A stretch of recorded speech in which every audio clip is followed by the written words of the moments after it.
Ramaikan panggung esports Star Indonesia Season 2, Luna Maya tampil cantik dengan kostum Karina Mobile Legends. Usut punya usut, Luna Maya ditunjuk menjadi salah satu manajer tim esports dalam kompetisi itu. Malam itu, Luna Maya tampil memukau dengan balutan kostum Karina, salah satu hero di game Mobile Legends. Penampilannya pun menuai pujian dari warganet. Kostum hitam berbahan dasar kulit itu tampak sangat pas di tubuh Luna Maya. Tubuhnya terlihat lebih ramping dengan kaki yang jenjang. Penampilan Luna Maya kian stunning dengan aksesoris di kepalanya yang menyerupai Karina. Hal ini terlihat dari unggahan di akun Instagram pribadi Luna Maya @lunamaya, Senin, tanggal 8 November tahun 2021.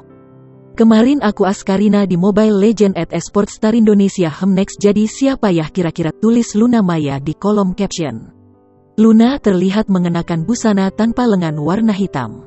Busana serba hitam itu dibalut dengan tube top bermotif monokrom abstrak yang dilengkapi dengan detail stud hitam. Luna Maya memakai celana model high waist dari bahan full kulit berwarna hitam.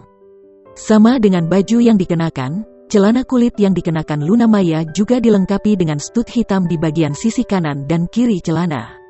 Busana yang dikenakan Luna Maya ternyata adalah rancangan fashion designer Jemima Laura Cantika.